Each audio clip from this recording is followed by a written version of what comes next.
back with a new season of We're content. back. New season? That's what we're... Yeah, fuck it. The It's new season has started. Whatever. We're back from hiatus. Yeah. Production's back in session. We're back in the same studio, quote unquote. We're here with the same growly dog, and we've got the same Coke Zeros in front of us. Gonna make the same fucking annoying noises that Pedro hates. But we added again. What's your name? My name is Benjamin. Hippie. Tubin. And my name is Geron. There's a party next door, Geron. And this is fucking Memory League, dude. Or to be specific, the Memory League podcast, because there's another old thing that they don't do anymore called Memory League. Whatever. What are we talking about today, little dude? Why'd you even just break that up? Because it's fun. It's fun to do bad things like smoke with cigarettes. That's not bad. It is bad. It's actually really fucking bad. Lowers your cortisol. And it break. You know what? Not going to talk about the rest of that.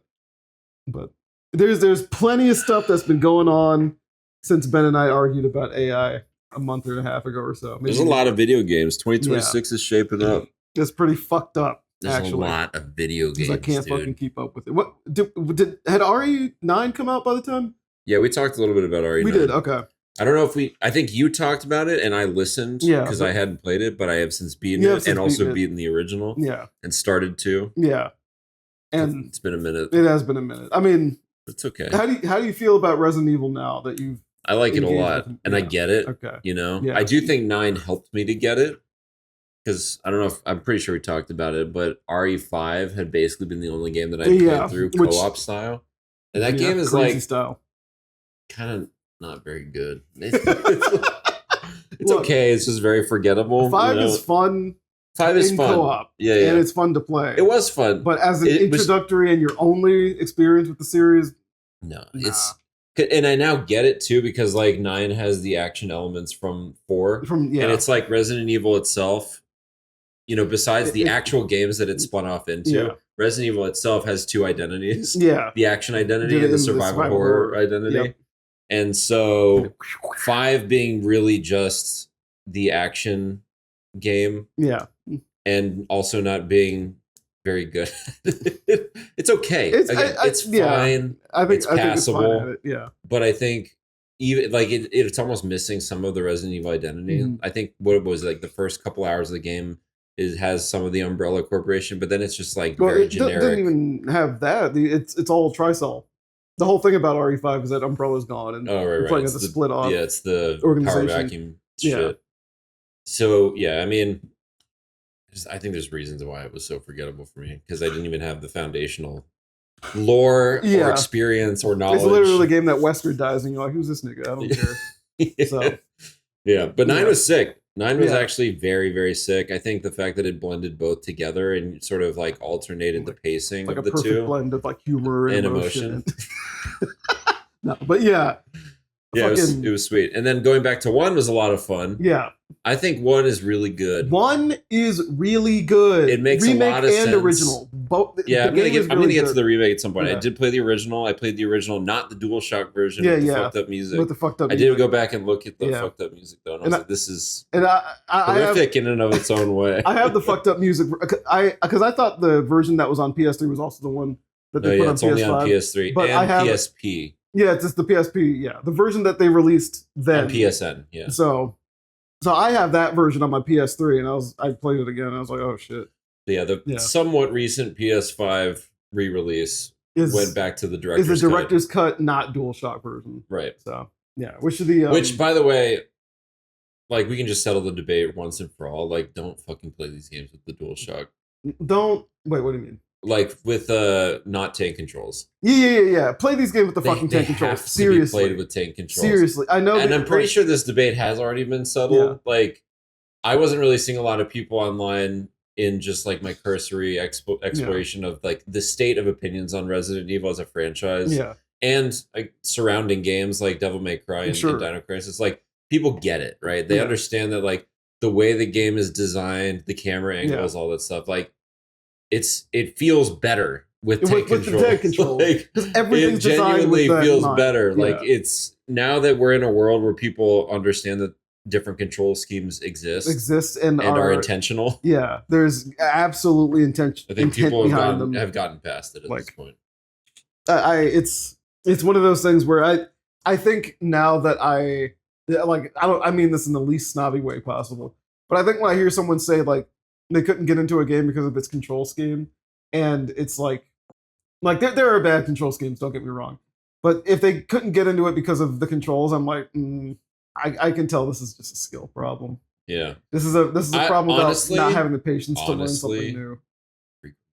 Yeah, even when the controls are quote unquote bad, yeah, like the game is still designed around it. You know, like it was play tested by somebody. But somebody and played was it like, this is what I think makes sense. Yeah. You know, so whether or not you like it is different from it being bad. I mean, these are the same. These are the same N words, including you, that are playing action games using the R1 and R2 buttons as your main primary attack buttons, and I think that's not very good.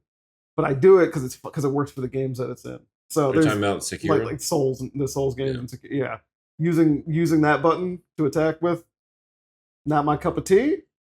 But I quite like it actually. But for the games that it's in, it's fine. Like I tried changing it to buttons to see. I was like, I think it works really well for 3D games specifically because you need the camera. Yeah. Which is why Resident Evil is great, is because you don't need a camera button. You don't need a camera stick. You know? You don't. In general, you don't need camera control. The older I get, the more I realize making a gamer control the camera sucks. Bad idea. Letting them do it.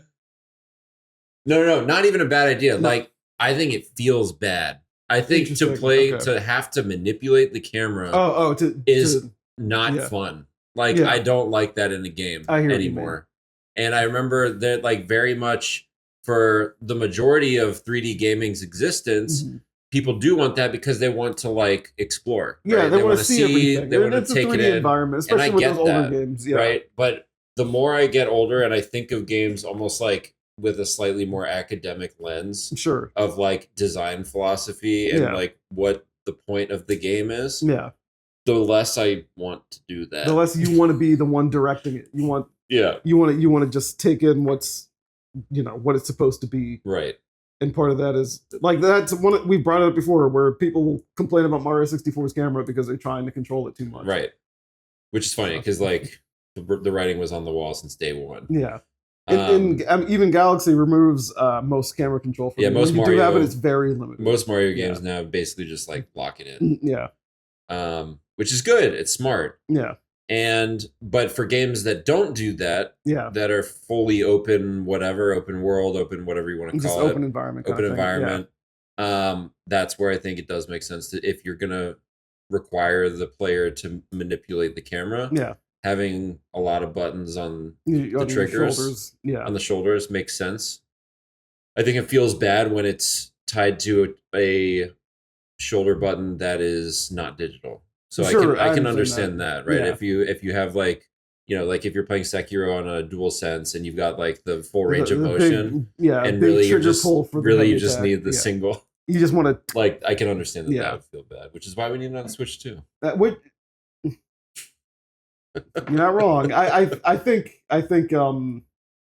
what we need are controllers that allow just as a primary function allow you to change the throw of the trigger.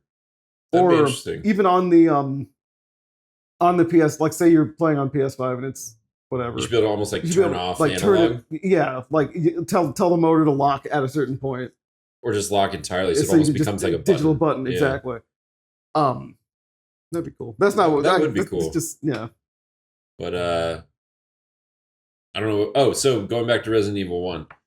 What's interesting about Resident Evil 1, and I know I've talked about this, one of my core memories growing up is it being in the basement when all the lights were off, but I was in the bathroom with all the very bright white lights on, high lumen lights. Yeah. While my brother was going through that fucking hallway where the dogs jump in the window. And being scared. And like that's always what I've associated classic Resident Evil with. Funny shit. And I didn't really remember much about the game other than that. Yeah. So playing through the first, like we'll call it the first act. Where there's zombies. Yeah. I really, really liked and was very much aligned with what I had remembered about Resident Evil. One thing I didn't expect was how much you're supposed to like not shoot the gun. Yeah. Which I know that we talked about. Because I was like, I am really not doing very well at this game. And I feel like I don't get it yet. Like you don't have control over. And then once you basically were like, just try going as far as you can without shooting the gun. Like just try that, and then you'll start to figure it out when you want to use it. And that was helpful advice. And I wonder if that was in the original manual or something. I wonder. I don't think I've seen that manual in a way that I would remember it. So it probably says something like that somewhere. I would suspect it. It'd be like, oh, ammo's super limited, so conserve it when you can, like something along those lines. Yeah, or like, you know, something. I think something along the lines of running away will keep you alive or something. Yeah. I think what was it? I've seen various people on your favorite streaming website. You're talking about Twitch.television? Yeah. Because like the GOG version came out on Steam and things like that. GOG? GOG, yeah, the fucking... What my child calls yogurt. Does that really what he... That's funny as shit. He'll see it and go, GOG! And I'll be like, GOG! Right. That's crazy. People would be confused that the enemies took so many handgun shots to take down. Like, how they expect you to do this? And the answer is they don't. They don't expect you to do it. In fact, the remake goes even further and says, if you do this, you better be able to dispose of the body because they'll get back up. Because we're going to make them get back up and tell you, like, you shouldn't have done that. And which means that game has a, when it comes to the zombies at least, you have a limited amount of zombies you can actually fully dispose of outside of getting chance crits on the head. And I like that. I like making the hard choice. Yeah. It's all decisions. It's good. Yeah. That's good. I like it. The game is a decision game, which is cool. It's a decision puzzle game. Yeah. It's not a game with deep combat mechanics. Right. You're doing a fucking Rubik's Cube. Yeah. It's good. And it's Metroidvania, like we said. Yeah. Exactly. It's Animal Well. You know? Fucking weirdly enough. RE1, like speaking in that regard, it's just like Devil May Cry, where Resident Evil 1 is there's never going to be another game like that. Right. Like Devil May Cry 1, there'll never be a game like that, just because of the circumstances around it. Like Resident Evil 2, the RE2 is more about shooting shit, and RE3 even has dodge mechanics. RE2, I kind of recognize that just because they like off the rip give you a lot more bullets. Yeah. Which, ironically, that's the one that Hideki Kamiya directed, just like Devil May Cry 1. So makes sense. Yeah, and it's like RE2 is the one people really love. Yeah, 2 is and feels like it's not that I don't see why. I absolutely understand why. I just think that RE1 is more just as like important, and I think that should be the starting point for a lot of people. I think those are very different things. That's like mass critical popularity versus more interesting driving something forward. Like those usually are different. Those usually result in different things. Yeah. Like I'm trying to think of a comparison, but you could say Metroid 2 is kind of like that. Metroid 2 is just like that. You're right. And Metroid 2 versus Super Metroid. It'll pain me forever that people fucking try to find ways to avoid actually playing Super Metroid. Yeah, because like Super Metroid is the one that everyone is like, this should be your favorite Metroid game. Yeah. But it also kind of like plays the hits to a degree. Yeah. You know, it doesn't reinvent as much as it seems like it does. Yeah. It refines everything to a fucking like right. And those are which is and great. that's kind of what I feel like Resident Evil 2 does to a degree. It like takes the things that people liked about RE1 and just kind of like sanded off the edges a little bit and made it more cinematic, made it more higher budget. Even down to like, oh, there's 2 characters and those 2 characters have full campaigns with like different things going on that kind of intersect with each other when you play them one after the other, whereas RE1, the 2 stories are basically completely independent. They're as if the other one. There's so much about RE1 that I find interesting. Yeah. After the first act, the fact that they go full like it's not zombies actually, it's actually crazy psychotic science fiction mutant creatures. Yes, these fucking these fucking hunters that it's not what you thought it was. With its arm. Yeah. It's like, oh fuck, and they chop your head off in one go if you're not ready for it. Yeah. There are some things in that game that I thought were like pretty kind of shit, at least for a first run. Yeah. And I know that thinking about the context of the game came out, it's like you're really not supposed to beat the game. You're not supposed to. Run, you're not supposed to cleanly run through the game, right? Yeah. But the cave segment. Oh, that's I guess if you've never done it before, not knowing what you're getting into, and then having to do that long stretch of hunters followed up by the fucking spider boss. It's really fucked up series of reveals to the player. At least the game has the courtesy to have a knife in that room in case you put yours away. Because I always put my knife away. Yeah. So I was like, and then you get there and you have two knives. Funny. Yeah. It's funny, and I find it interesting, but it is like it's very intentionally like fuck you, bitch. Yeah. Like, it's like you thought we know you got far enough. Yeah. It's like this is gonna slow you down. Yeah. That's about 66% of the game. Right. That's the part where it's like time to slow down. Yeah. Bitch. Like you need to get some hours out of this since you paid, maybe $50 for this. And the lab, the classic lab, that almost defines the identity of RE at this point. The end of every RE game has some kind of lab. Yeah, which is like this is not a zombie movie. This is a sci-fi. Is it? Yeah. This is hard sci-fi. Yeah, it's fucking like Silent Hill is way psychological, whereas Resident Evil leans into sci-fi horror, and it's more like The Thing or something like that in that regard. Part of what I also find so interesting about Resident Evil is it's a Japanese-made game about like rural US, yeah, exactly, and like cheesy movies, cheesy Western movies. Yeah, and I think it probably kind of makes sense. I don't really know much about what Japan's culture was like in the mid 90s, but we know that the US had been a cultural behemoth for decades at that point, so it's not terribly surprising, but it is still interesting. It's almost like the Earthbound type effect where they're trying to crib off of US Western Americana. Yeah, Americana with a little bit of fucking like, the UK in there with all the Beatles shit and all that. Yeah. Yeah.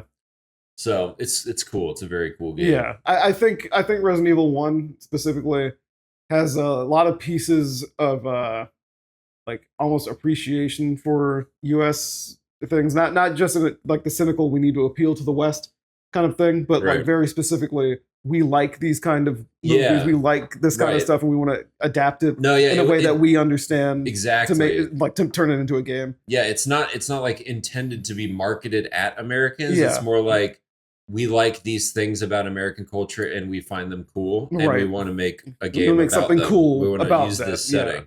It's kind of like how one of the better samurai games was made by Western devs. Ghost of Tsushima, yeah. Right, and there's something to be said for that, There's a lot of people crying about cultural appropriation, but I think Japan loves those fucking games, though. So, the Japanese audience. It's just interesting because I think there's a lens that can be provided by people that didn't take part in it that also makes it kind of interesting, right? It's like this is almost how it looks from the outside. Yeah. As somebody that didn't take part of it, as long as it's done tastefully and again, not like in an interesting adorational way. I know what you mean though. It's not like fucking just as an example, but I know this movie's based on a story.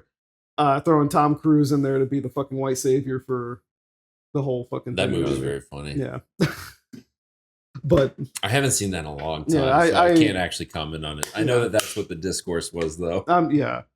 But yeah, no. So you gotta play through RE2, you gotta play through RE3. I'm gonna play through all the REs and the remakes at some point. Okay. Yeah. And the spin-offs, Dino Crisis and Devil May Cry. Yeah, I wouldn't call Dino Crisis necessarily a spin-off. Well, but it's in the same vein. It's in the same pantheon of games. Like literally there's an official Capcom thing. It was somewhat recent too, where they're like, here's the history of Resident Evil games and games like development-wise related to it. And it was like, here's Resident Evil. Here's Onimusha. It was Onimusha, Dino Crisis, Devil May Cry. Those are the three. Yeah. And it's like it showed which game director branched off and made it. So it's like it's very almost directly a spin-off. Into it. Yeah. All right. Fuck it. Yeah, we'll call it a spin-off. I mean, shit, on Steam where I have my categories, I did put it in there. I have all the Resident Evil games on there, and then I have Dino Crisis. I didn't get Dino Crisis 2 at the same time. I don't know why I didn't do that. Yeah, they were both on sale. They were both on sale. I think what I did, because I bought myself Dino Crisis and I bought a friend Dino Crisis as well. So I spent that $10 that way instead. So there's a couple segues that we could take here, and I'm going to let you choose your adventure. We could take, aspects of Americana and American culture and turning that into the subject for a game. that could go in one direction, or we could take the idea of Resident Evil 1 having a game manual into a different direction. Having a game manual? Just like thinking about how useful a game manual probably would have been for me, knowing that. Let's go to that, because I don't. It seems like you have a. So here's what when I play games now that are older. Yeah. I almost like want to start looking up what the manuals were. Yeah. Because I think it's very much a lost concept. Yeah. That Mina, having just come out yesterday. Right. Yeah. Did a really good job of recapturing, right? Is there like a... I don't know. It was in the demo, but I don't know if you saw it. There's an entire really well-made manual in-game. You go into it, it's like open the manual, and it's like animated and talks about game and has flavor text, and it's like a real manual, but digitized and in the game. Yeah. It's really good. Like and I used it. High resolution kind of like... Yeah. Okay. Yeah. Well, digitized in the sense that like it's built into the game. It's built in the game and it has like icons. But it doesn't look like the game. It looks like a manual. I mean, it still looks like the game, but it's designed as a manual. Yeah, but so it still has like the fat pixels and everything. Yeah. Oh, okay. It's in game, but it is. Yeah, I guess it is a manual written the way that manuals are written. Yeah. And I used it because there was something that I got stuck on, and I couldn't figure out like what I was supposed to do, and I started looking through the manual, and there's a thing that says like, oh, burrowing, if you do it in water, she can swim a little bit. And I was like, oh, that's interesting. So then I figured out like how that works, because there's like a part where if you don't burrow, you just instantly drown. I was just like, there's no way I'm stuck here, because this is the first screen, and it's very obviously intended to teach you how to do this. Yeah. But I didn't know what I was missing, and then I went to the manual. The manual, and it had the and full thing written about it. That's good. And it's just like, it's very snappy, it's well put together. And so like, manuals are good shit, and I need them to come back, because I think it solves the problem that a lot of gamers had for a long time about games holding your hand. Yeah. And where if you want them to hold your hands, overly tutorializing things. Yeah. Right. Like the Wii era was like the worst at it, where you'd have these long stretches of introduction that make games really hard to go back and want to replay. Yeah, like Twilight Princess. Twilight Princess especially is very hard to go back to if it's not the HD version, where they cut out like a few steps. Yeah. Like you don't have to catch two fish, the first one to get the cat and all that. Like building that into the game. Yeah. And forcing you to experience it at the pace of learning. Yeah. Like people learn at different paces to start with, right? Yeah. And just having it as a separate supplemental thing that anybody can reference whenever they want, at whatever depth that they want, is so nice, right? And, you can have built-in things where it's like, if you want to practice, if you want to do whatever, like, that's good too. But I think having a manual where like you almost like can provide the developer's intent a little bit. Yeah, like this is meant to be used this way. I think it's really good, and it's actually like. It ties back a little bit into sort of like the question of like, our games art.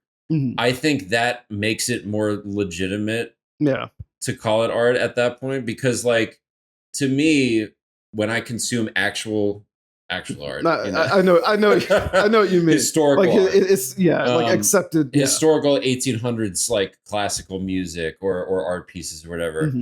It's hard to really consume it in 2026 without knowing something about it. Yeah. That's just my perspective, right? Sure. Everyone consumes things differently, but like, you know, when I was in orchestra and we would play pieces of music, before we did like the very first step of practice, the director that we had would always crack open some series of paragraphs about like who this composer was, what they were going through in their life, especially at the point when they wrote it. Like, so many of these composers that were Russian were like going through Russian revolutions and shit, and like what was their context, like, you know, and that informs how a piece of music is intended to be played, right? Like everything you need to know is on the page, but there's something that comes through when you know like the intention. Yeah, so, I mean, when you look at visual art anywhere, oftentimes either like there's artist statements for art that's contemporary. There's sometimes there's a little bit of text about the artist and the time period that the work was made in. Right. And those are deemed necessary to contextualize what the work is, especially if it's not contemporary,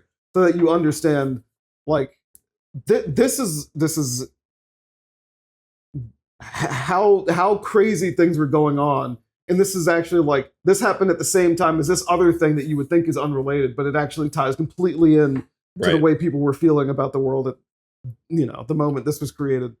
And like your whole thing about I say it like it's unique to you specifically, but having a manual as part of the presentation, I think, is something that is lost a bit. And I think some games do include that, not necessarily as a tutorial, but as like it might be like some data file or whatever that has a list of just game mechanics and little videos. There's elements of old game manuals spread across those things too. I like that, but oftentimes that comes at the same time as the tutorial, which I think happened when the Wii was a thing where they had paper manuals that had they had English, French, Spanish in them, depending on what region you were in and everything. And you still had to go through a tutorial at the beginning of the game. And it's just like how much is too much? Yeah, there's a point where it just washes over you and you just don't even want to engage with it. Exactly. I can deal with a tutorial in a game if the game also gives me the option of saying I'm going to go without it, even if it's like you probably should do it, but we'll respect that you don't want to do it. Plus, just having a manual as a separate section, like I think the presentation warrants being different. Yeah, it is like a way for the developer to speak directly to the player about things in the game. Yeah, right. And I think that can be important in some games more than others. I mean, again, especially with older games where it's like, it's interesting because we talk about how every game's already been made already. Yeah. You say that a lot. I've said that. You say that a lot multiple times today. I really definitely believe that part of the issue is that people can't take risks almost because there's no like vehicle for doing this, of communicating like the What's idea of doing here? something different, right? Like Moon is a perfect example. Moon is a very weird game that Undertale is based on, and now so many other games sort of like understand as an anti-game. Moon is not playable without the manual. Like straight up, you will walk 5 steps, die, and be like, I have no idea why I just died. I don't know what's going on in this game, why it's happening, and it would be extremely like gauche. Like it would be like it would remove so much from the game to like bring that tutorial in the game. Like it almost defeats the point of the game to a degree, which is again like an anti-game. So like it has to be separate. It has to live separate and be consumed in a different way. It's like not meant to be immersed into the game. So, and I think that also, again, it just enables people to take more like really weird risks. And I think that's also why you had such a lack of consistency of control schemes on like the Super Nintendo and the Genesis and the PlayStation. Old games, is like, this is how you're going to play our game. It's going to be completely different from any other game. We don't even know anything about those games because the internet doesn't exist yet. We only know we've been developing this for a year. Scheme. Exactly. I kind of miss that. Right. It was like a blank slate, tabula rasa situation. Exactly. Like nowadays, you even have like if you want to talk about Resident Evil, modern versions of RE4 will default to having the left trigger aim and the right trigger fire, when that very much isn't how that game was designed. It was designed with hold the right trigger to aim, use the left stick to move your reticle, move your laser sight around, and then press that giant A button to fire. And that scheme's usually in there, but it's like control scheme type 3 or something. Or at least you'd have to go 2 options away from it, even if it is type 1. And it's like they're homogenizing all the control schemes, even if the games are different, makes the games feel so similar that you eventually you'll get a bunch of people who've played games that certain way. So if they have to play something that's even a little bit different, it's like, oh, it's too old, it's archaic, or there's something wrong with it. Where it's not, there's nothing wrong with it. It's just the control scheme is designed to be suited for this game by the developers who made it. And said developer might even give you the option to change those controls. But I've said this, I think I've said this before too, where you'll change the controls and then find out there was some macro on like pressing two buttons at the same time that now is completely fucked up and uncomfortable because you moved what function did what. And it's like, of course they didn't consider what buttons you could move it to because they had this scheme in mind. But this is a perfect segue into Mina in general and some of the discourse I've been seeing. And that's kind of driving me a little insane. And why I think you're gonna like it so much. Mm-hmm. So Mina, I think, is really good. I think it's better than I thought it was going to be. Yeah.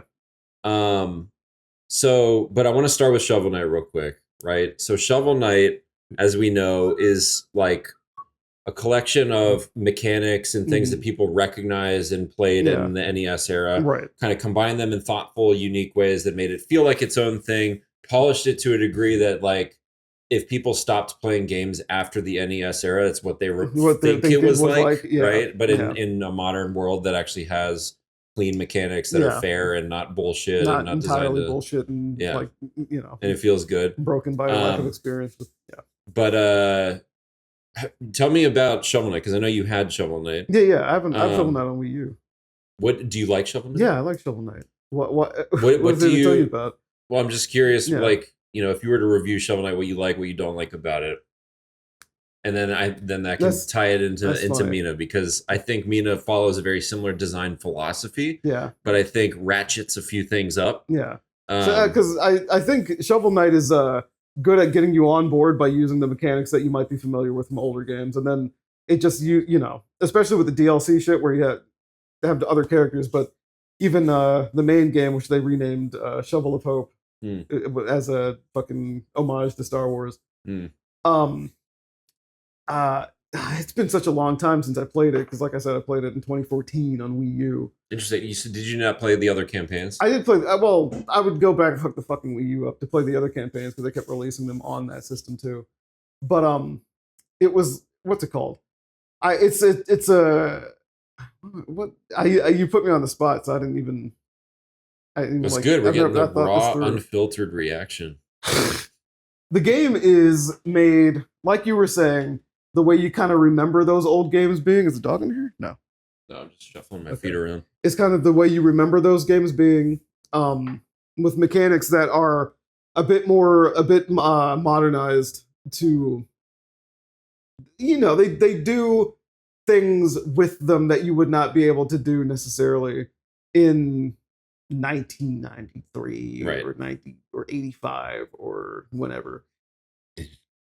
And I mean, ultimately, it's just a really solid set of platforming challenges that give you just enough feedback about like what you're doing wrong, and the whole mechanic of going back and picking up your dropped treasure and shit like that. Kind of it's in a way says to the player, like, you can get this and then keep moving forward. Like, your death wasn't permanent. Sometimes you do have to let the stuff go. But the bags thing is kind of funny, because it's like a Souls light mechanic. Because you still need that stuff to get get upgrades and shit. So. That is the Souls light mechanic that is in Mina. That's about as far as it goes. Okay. A lot of people will look at Mina and be like, it's too Souls-like. Yeah. Which, when you really dig into what they're saying, is kind of, it's too hard. Yeah, that's often what people mean when they say that. It does have the vials, like the health vials that recharge. The style thing. So like that's another thing that's a little bit Souls-like. Borrowed from that, and how when you go and heal, it's like the campfire mechanic. Like the enemies come back. The bonfire style thing. But what other fucking even what's the game called? Romeo's a Dead Man has that mechanic. It's a very popular, very popular mechanic these days. Yeah. I think it makes it easier for people being developers to design the challenge of certain areas without worrying about the state of those areas. Yeah, having to like the state always resets based on it's almost like setting the checkpoints, you know? Yeah. Like Shovel Knight being a linear level design with Mina not being linear. And I think that's kind of how people try to take the idea of checkpoints and linearity and sort of convert it to a 3D open environment, that can stay open regardless of what direction you go in or where you go. So I think it's easy enough for them to sort of converge on that. And I think it kind of makes sense. It doesn't really bother me particularly, but it's an example of, you know, just taking the bags and them expanding those Souls-light mechanics to a few other areas. Yeah. I think is a good analogy for how Mina is evolved from Shovel Knight in general. Because because I think the design philosophy, the way they kind of like take things from a bunch of different games and throw it together into a pot in a way that feels unique and distinctive and polished, like really highly polished. Because this game is doing it with like the Game Boy Zelda games. Yeah, as a that's base. the aesthetic, I would say, and the camera angle. But I would say game-wise, design-wise, combat-wise, it feels more like a Castlevania game. Sure, it feels a lot like a Castlevania to me. Even the color scheme. The whip aside, but just the way that like the game is challenging. Yeah. The way that the movement and the combat feels. Reminds me of Castlevania, and so like you were talking about why this was a segue originally from you talking about challenging control schemes. I understand and learning them.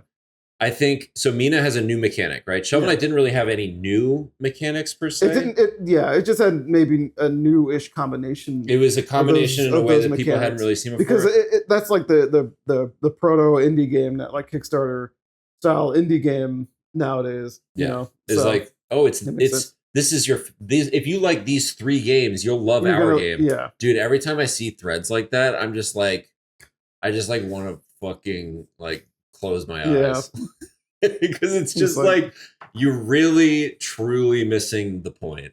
You know, at some point it just becomes a parody of itself. But Mina adds an entirely new sort of mechanic that maybe has been seen before, but it feels extremely unique, right? It has a combination of things. It has the Castlevania whip, it has Link's Awakening, whatever, right? World map design, but it has the hollowing. So the hollowing is when you burrow, right? And she can jump and then she burrows. And people really don't like that mechanic online, and they don't like it because it's hard, is kind of what I'm coming to, right? They're criticizing it. They're saying like, oh, it should be this, it should be that. It should be more intuitive. It should just be a dodge roll. It should have less frames. It should have invincibility. It should have all these things. It should be more obvious, right? It's all these people basically taking their first 8 hours of like clumsily using this mechanic as fucking it up and getting hurt, and then being like, well, I don't know how this works. I play a lot of games and I should be able to do better. You know, dog, I just real quick, I hate that thought that people have. I play a lot of games, so I know how it's supposed to. Dog, I should win. I should be better at this. You know, it's like, and I feel like that's one of the things that you really like is like when something is designed in a way that like you're going to feel clumsy until you learn it. There's an inflection point where it's now you're using the mechanic correctly and it's advantageous to you to like now you've mastered it and you're just blowing through the game. That's exactly the kind of game that this is.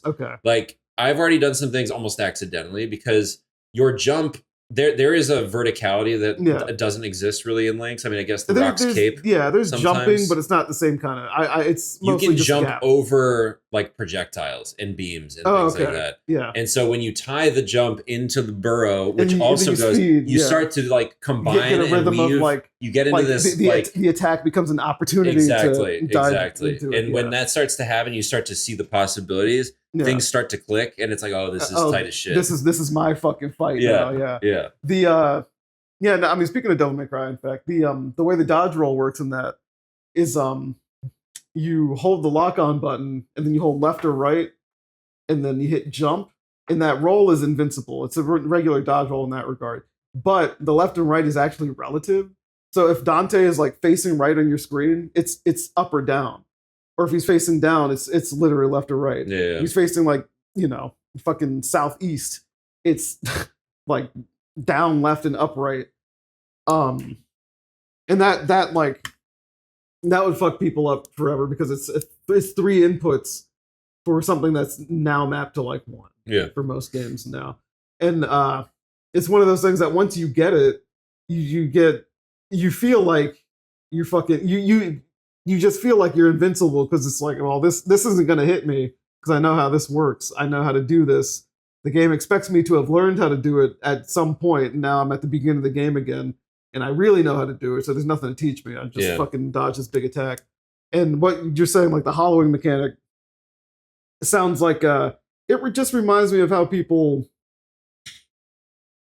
play fighting games.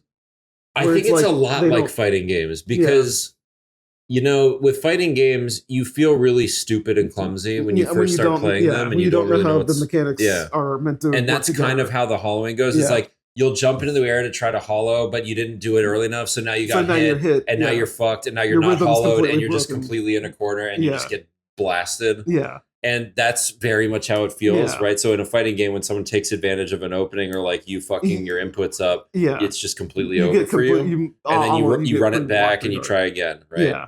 And and you have to not take it as your value as a person or a player. You have to not get offended by it. Yeah. And you have to give it more of a chance than, this game is poorly designed. It's like the amount that I'll hear on your favorite purple website, where people will use like this is badly designed as an excuse for something they can't do. And that's my problem is like people feel way too emboldened and empowered to like give their input on design when it's just not even what it is. That's not even what they're talking about. Yeah. it's like this isn't it had like people really conflate their taste and their ability to discern like what a thing is and how they're reacting to it like the actual design of something. Yeah. They can not like it. Yeah. That's fine. But to try to claim to, I don't know, they're it would be like somebody going in to play chess, not knowing how to play, getting completely crushed, and then being like, this is actually really poorly designed. I should be able to go backwards on the squares. Dude, for some reason it's I had really the same poorly thought designed. That I was I don't even remember what the context was, but I was like, I said to somebody this phrase, it's like someone picked up their knight and moved in like an S shape. It's like you can't just there's rules. It's not like people are playing this game in a crazy way that you can't do it in. Yeah, so I have only got a handful of hours in, but my impressions are that the game is very meticulously designed. Okay. All of the things that are present in Shovel Knight are like multiple factors more present in Mina. Yeah. Like there's just a lot going on. Again, like the bag mechanic is now like a combination of 3 or 4 other mechanics because you have healing, you have like a recharge mechanic with healing where it's like you have to attack enemies in order to be able to heal in the first place. Okay. Yeah. And then you've got the soul to go collect, right? Yeah. So for each thing that existed in Hollow Knight, there's sort of like it's spider webbed out into like multiple things that are all coming together for one bigger picture. Yeah. So I think it's good as fucking hell. Okay. So far. Yeah. I might just fucking buy it. The level design is fantastic. There's all these little like nooks and areas that string together, and it's the classic. I think that's what I like so much. I don't really like Dark Souls games that much, but what I do like about Dark Souls is their environmental, is like the environmental Metroidvania elements of how things connect, and you can oversee it. It's like, oh, this is where this is, and you start to paint the mental picture of the environment, and that's also very present in Mina. I'm gonna say one of my like. It feels like I'm one. It's a rare ability. I know it isn't, but it feels like it is because of how many people act like they can't do it. Just like remembering your place in a world. Yeah. Bringing it back to fucking even Resident Evil that we were talking about earlier. The whole game is about remembering where you are relative to everything else, and especially in the original version of the first game, where the map is bad. The map is like vague. I wouldn't say it's bad. It's just vague. Like that's what I'm saying. The map was actually really useful. So I think the map is like enough. Yeah, it is enough. It doesn't really show you like where you're pointing. It doesn't show you which door. Yeah. You just have to have some spatial awareness. You have to have the spatial awareness, and then eventually, like the reason why I like a lot of those games is because those places end up becoming like a sort of home to you. The more you engage with it, it's like, oh, I know the fake shotgun is downstairs in the basement. Right. I know the shotgun room is this one in this hallway. But depending on which character I'm using, I can either just go in there and get it, or I can the mastery of something without it being handed or done for you is a point of sasatisfaction in and of itself. Absolutely is. So knowing when to give and when to take is a very important point of design. Yeah. And that's what people lose, right? Which ironically, they're like, look at all these modifiers. They're just going to give the whole game away. It's the same feeling. Like it's part of why I put Metroid Prime so fucking high up on my list. It's the people hate the artifact quest when for me it's like It's just being done like, as you go. I know where these are just my friends. I know where these 12 buddies are. And if I don't remember somehow, then there's some little there's enough on the map alone to know where you can go and get stuff. Yeah, but even like there's the map and then there's the temple, the hints in the temple. The hints. Yeah. And it's like they give you the name of the room. So now you have to you do use the map. You have to like read the names of the rooms and you start to remember like, oh, this fucking room connects this room blah blah blah connects with room blah blah blah. And then there's a shortcut to it, and then oh shit, there was a hidden fucking wall in there, and it makes sense that this room is this because it's a fucking I don't know, but so I'll probably rip into it like much sooner than some of the other games I'm kind of waiting on for. Yeah, I think the length of the game makes sense too. Yeah, Shovel Knight was probably what, like 10 hours. It was like 8 to 10 hours or something like that. And I think Mina is around 18 to 20. Okay, it's around double length from what I hear. So good shit. Yeah. Let's go the other route then. So we went the route of the manual to talk about Mina. Let's talk about Americana. Let's talk about mixtape. Okay. Oh yeah, mixtape. So mixtape, How much have you consumed about mixtape? I'm pretty blind to it right now. So I played mixtape because I was like, it was also like $20. Yeah. I kind of regret paying $20 for it. Interesting. It was a weird game. Yeah. It was a weird experience. I don't think it was a 10 out of 10. Mm-hmm. I don't think it was a 0 out of 10. Yeah. I almost hesitate to even call it a game.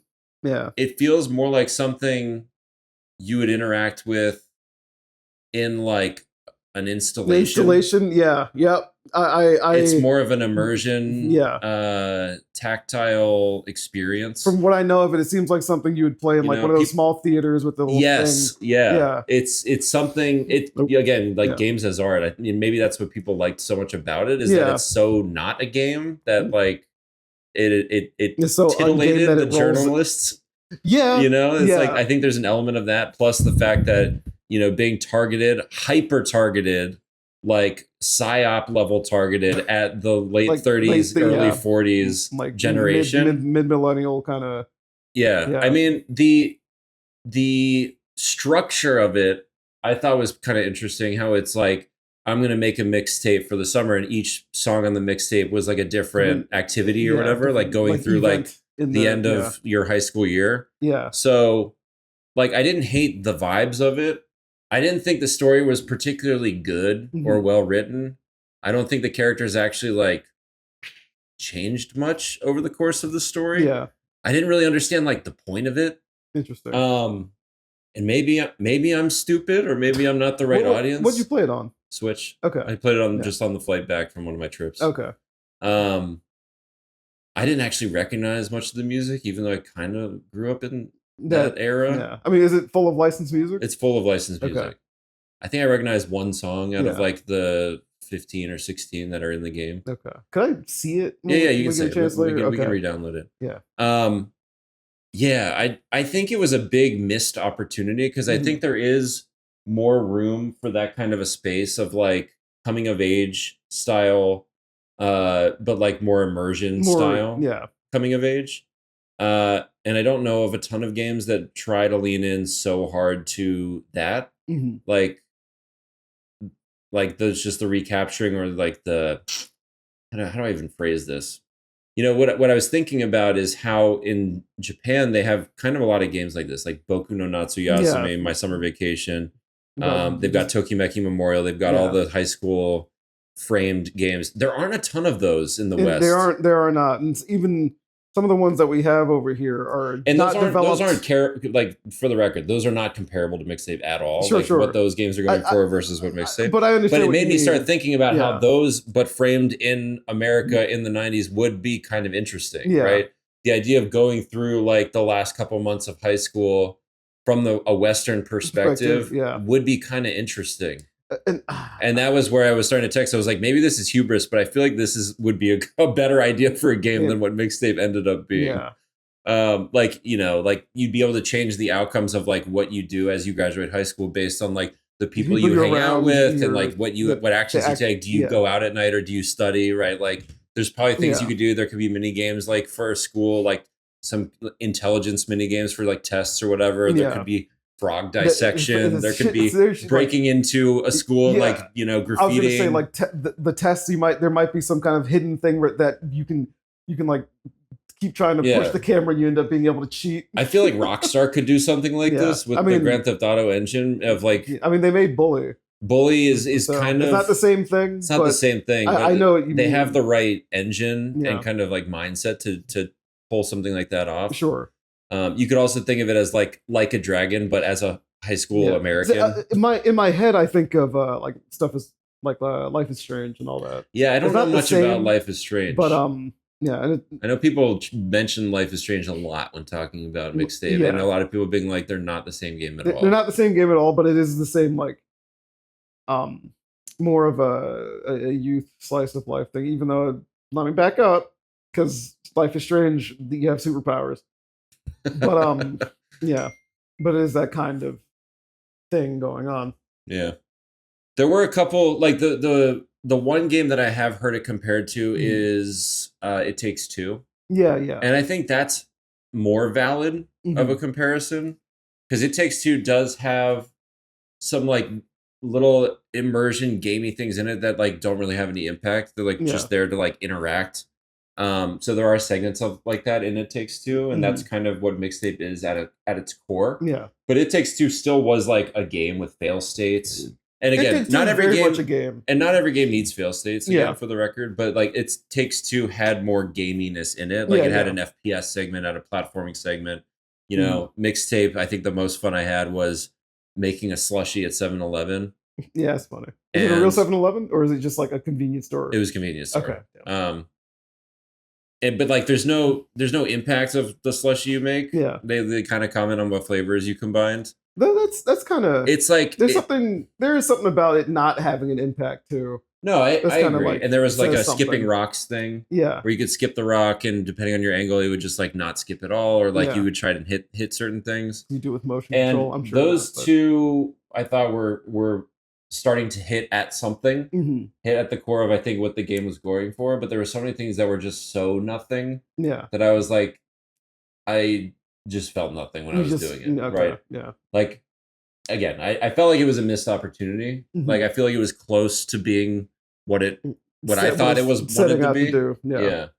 And it made me realize that I think there probably is a more intentional gamey way of doing it, with like a more full experience. And I think there's like leveraging the medium more appropriately is kind of the way I would put it. Like this is going to be a very Geron statement, but using the gaminess of it to say something about that, like right, like No More Heroes does that by making you mow lawns and shit. Right. Like the mowing the lawn almost is the game. Right.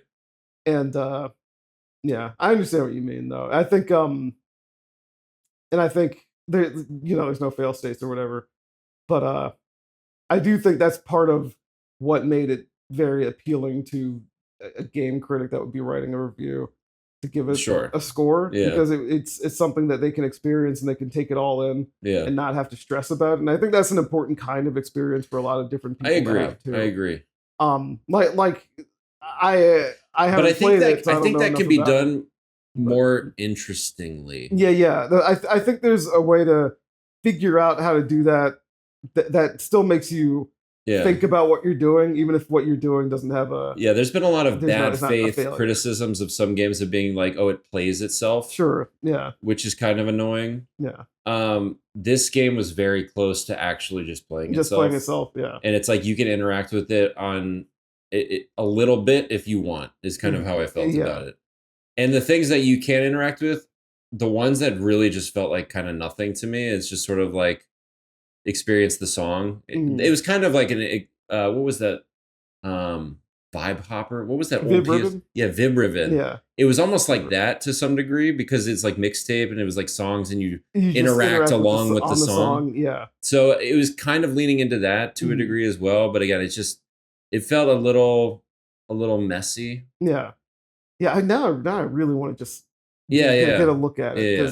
We can because I get a certain feeling that I know the kind of person that the game was made for. But I don't want to make a comment on that until I think it should have been cheaper. I think it was expensive because they played for what was it, like permanent licenses to all of this music. Yeah. But if it were $10, I would probably be a little more like less harsh on it. And yeah, if from what I'm hearing about it, if it were a $10 game, I think it would be very easy. Just like even I could just be like, oh, whatever. Let me just see what this is. I'll buy it on Steam. And I like that it's only 3 hours. Yeah, short games. I think that's cool. good. That's a good thing. I think that's good. And obviously with 3 hours, you can't have a more like gamey experience. Probably there's only so much you can do and tell a story at the same time. Yeah. I just don't think the story was very good. I don't think the writing was very good. Oh shit! The vibes were pretty good. I liked the vibes, but it's weird. It's a weird game. I was left with a very strange feeling afterwards. Yeah. Like life is maybe a little bit strange. Maybe life is strange. No. Okay. But okay, yeah. I want to get back to that one because I want to at least see some of it. Yeah. So we can wrap for now. The other things that I want to talk about in this season of Memory League. Yeah. Final Fantasy VII Remake Trilogy on Switch 2. And we're gonna I finished Remake. We're gonna find out about the third game very soon, I'm sure. I think so. Probably next. Yeah. I want to talk about Marathon. Yeah. Marathon's really interesting. I know you're having fun with Marathon. Yeah. It's a very interesting game. Yeah. I think it's way more interesting than the other extraction shooters. Well, pun not intended, but interesting. Are you playing it on PS5? Yeah. Okay. Yeah. I haven't touched it since a couple weeks. Yeah. You've had stuff to do. The new season comes out. Yeah. New maps, new all that stuff. But I think what they've been doing with the game is also there's a slight hint of concern that it's going to sort of like muddy what the original point was of the game, which I think again was like interesting and kind of unique. But man, Bungie they were firing on all cylinders on the things that they are good at. They're good at. Does it feel good? It feels really good. Shoot? Yeah. It feels really good. Okay. Vampire Crawlers. Yeah, I messed with a little bit of that. I don't have it right now, but Pocopia. Yeah, Pocopia. That's we haven't talked about. Did you finish it? Did you finish the story? No. Okay. I need to go back to it. Star Fox. Yeah, Star Fox. I want to talk a little bit about East because I've been going back and playing those games. Cool. Okay. Yeah. And then Dragon Quest. Because I just finished the Erdrick trilogy and the remake. And those are also fascinating games. Yeah. Specifically 1 and 2. I have the first one on my phone again just so I can play it at 3, work. I think it actually 1 and 2 retroactively made me like the 3 remake less. Interesting. Which is I didn't expect to have that reaction. Man, huh. But I really liked the 1 and 2 remakes. Yeah. I thought those were great. Yeah. One is Dragon Quest 1. One is 1. I think 2 needed the most help to be. Need is an interesting word. Yeah. Okay. We've been saying interesting a lot. Yeah. I need to find better analogies. We need to find better words. I don't necessarily would say it needed the most help. I think it was the most punishing. Yeah. To me, I think of it similar to what we've talked about with like Zelda 2. Yeah, right? yeah. I was thinking like people will look at Zelda 2 and be like, fans can remake this. Fans can do it better. It feels a little bit like that, right? Like 2 is very punishing. Don't get me wrong. It's grueling to get through in the year 2026 as it was originally designed. Right. But there's something to be said for the feelings that it evokes as you're doing the different segments of the games. Like it accomplishes what it intended in a very intentional way. Intentional, whatever. I know what you mean. Yeah. So it what they did with the 2 remake completely overhauls the game. It's a completely different game. Yeah. Okay. Like there's obviously the locations are similar. There are similar characters, but like 2 as a remake is closer to 4 or even 8 than the original 2 now. Interesting. And it is very interesting. Like, 2 is the one that I think would have the hardest time getting like modern players on board in its original. I would state. agree. Right. Because 2 is much closer to a traditional JRPG that people look and think of. Yeah. But it was like the first JRPG that had party members. Yeah. So it like there was some roughness around the edges. There were growing pains. There's like there's some balance issues and balance challenges in the later part of the game. Exactly. Yeah. But again, I think those are intentional. They're but what they did with 2 is like they they fleshed the shit out of the game, right? The locations, the characters, the scenarios. Yeah, like it's a very cool experience. Yeah, I thought it was neat, and I thought 1 was quite neat as well because I think 1 accomplished what 1 did originally, but it did it in 2026 with 2026 like design mindset. Yeah. Which is, it's not entirely true. The original one, when you think about Yuji Horii, I guess we're talking a little bit about Dragon Quest now. Yeah, still as well. Yuji Horii had made, what was it called? The murder case adventure game? Yeah, fucking... what would be called a visual novel these days? Yeah. It started with a P. Now I'm wanting to say Pocopia, but it's that's not what Pocopia. it was. Oh my god, it's not Pocopia. Pocopia. I'm gonna quickly Google it because I'm the Portopia serial murder case. Oh, Pocopia serial murder case. Pocopia, 1983. Dragon Quest 1 is cool because I think it was designed to be an adventure game, like a point and click adventure game. But instead of pointing and clicking, you're on a grid. You're even down to the way that it like board. the battles pop up just like in frame. They're on the they're on the board. It's like instead of talking to people to progress and clicking on a thing to like unlock or whatever, it's like all you're doing is just getting to the level you need to be at. Yeah.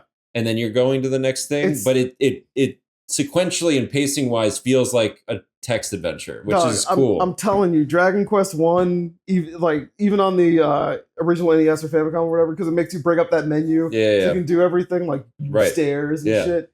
It's very much tabletop RPG like. Right. And that's one of the things that's really fucking fun about it. Yeah. Because it feels like the scale of the map is not that big. It really feels like you could put that map on this table. Yeah. And move the guy, and then the dungeon master would be like, oh, the you just gotta do a fight. You just encountered a Jackie. What do? Roll it. Oh, you hit it with great force. And it's gone. You get this many experience points. Oh, let me write that down. Yeah, Dragon Quest 1 is such a cool game. Yeah. Dragon Quest 1 HD does that in a 2026 mindset in terms of what Dragon Quest is now. Yeah. Because it makes you realize that Dragon Quest games are puzzles. Yeah. So with Dragon Quest 1 HD, they give you a ton of equipment and skills and spells that you never had in the original obviously. Game? Yeah. I haven't played the one. But the scenarios are also like harder. Like you fight much larger they're more mobs, demanding. and they're more demanding. Yeah. And you will get fucking run over if you don't have the right equipment and just the right strategy. Yeah. But I think that's also interesting. Yeah, it's way more engaging, right? And there's I think there's an optional boss too. Like there's a little bit of side questing. there was optional stuff in the original game. So I think the way that game was remade, I think, is a pretty successful remake in terms of like what you want to get out of a remake of a game that's that old and that iconic. So I thought it was great. Yeah. I thought it was well worth the time. I think it's like a good brain teaser. It helps to get to the core of what Dragon Quest has evolved into. It does some things with the skill system that haven't even been done in other Dragon Quest games before, which I really liked because it adds another level of like almost strategy in terms of how you use your skills. So I strongly recommend it. And 3 didn't really have that, right? Like the 3 remake was a little bit of just like a high fidelity polish on top of the same game. Straight with Dragon Quest 3, which understandably so. Dragon Quest 3 is considered one of the most important JRPGs, so they wanted to give it as present that experience as faithfully in a modern way as they possibly could, and still very easily appreciable as that. And I think that's part of the reason why they released it first. Not that they haven't done that before, like the Game Boy, re-releasing them. They've released Dragon Quest 3 and then the other 2 because the way the narrative works. But at the same time, I think that 1 and 2 remake, it coming a little bit later, gave them a chance to make just another game out of them. Right. Which is like how there's so many editions of Dragon Quest 1 especially that you could play just Dragon Quest 1 in all its different versions and feel like you're playing different games in a lot of ways. Like the Game Boy Color version is 1 and 3 both are like that. Yeah. I think there's 4 versions of 3. Yeah, there's NES or Famicom, whatever. Super Famicom, Game Boy Color, mobile. The mobile version, which is also on Switch. Funny shit. And now the remake. Yeah, So, like having all those versions of the same game, it's a pretty unique situation because most games usually maybe get one other version, if that. Right. And it's like there's a lot of Dragon Quest to enjoy, and you can pick however you want to do it. And they are all like, even amongst those versions, they're all a little different. Yeah, like, that's what I'm saying. They're all different enough that they're all valuable to touch and experience. Yeah. Yeah. I'm a fan. Yeah. I'm a fan. We'll talk about those a little bit more. Yeah, but we had Dragon Quest 8. That was why I finally went back. Yeah. And I was like, I want to be done. So if there's anything that gets announced, I'm going to be like ready to lock in. Yeah. They did announce new Dragon Quest monsters. I need them to fucking port the goddamn Dragon Quest Monsters 1 Game Boy Color that they already ported to Switch in Japan. Yeah. And we already have a Western localization that they can use. What the fuck? I don't know why, but like, I mean, I know why before Switch. Like Dragon Quest was very Japanese focused. Like it's a national fucking holiday. Yeah. But with Switch and with Dragon Quest 11 especially, like it seemed like it turned the corner. Like we were getting everything they were getting. I don't know what the fuck happened with that one though. The retro game. I would really like it if we got 10 at some point. I don't know if it's ever gonna happen. 10 offline, and then I don't know if it's ever gonna happen, but they didn't mention it at all. It seems miraculous that we ended up getting the DS games of 4, 5, and 6. Yeah, 4, 5, 6, and then there was a 3DS. Or even 3DS of 7 and 8. 7 and 8, yeah. Again, I need to play that version of 7 that just came out too. But like the fact that we've now got they got global release for the remakes of 1, 2, and 3. 1, 2, and 3. And 7 reimagined. 7 reimagined. Yep. Like surely now everything's going to be simultaneous global release. Surely. So can we please just fucking get 10? I would start bringing it to the West. Yeah, I would like to just have a complete set of everything. Even like I think by nature of having online and stuff like that, Dragon Quest 9 probably needs to be free from the DS. Yes. Here's the full universe of what really needs to happen. I'm gonna tell you. I'm gonna break it down for you right now. We need 4, 5, and 6 HD2D. Yeah. We need 8 reimagined. We need we need an 8 that is a little bit shorter. We need 8 reimagined. Nice. Yeah. We need it on modern hardware. Yeah.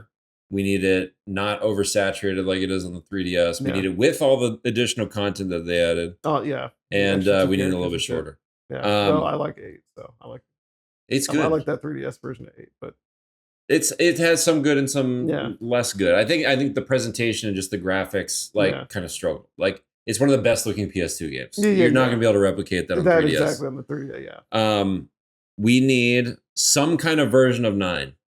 Yeah, that's my biggest 10 priority. kind of is the successor to 9 in some degrees. Yeah, I mean it's 9 has its own story, but like 9 has its own like squad based gameplay built for handhelds kind of thing.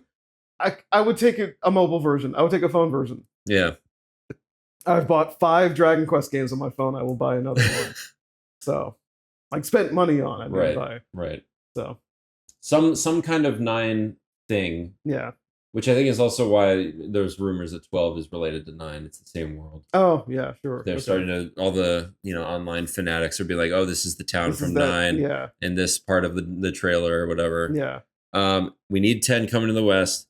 We need a Dragon Quest Monsters 1 and 2 retro collection. Yeah. And then we'll be set. Yeah. I don't really care about heroes. We don't need heroes on Switch in the West. I don't care about that. Yeah.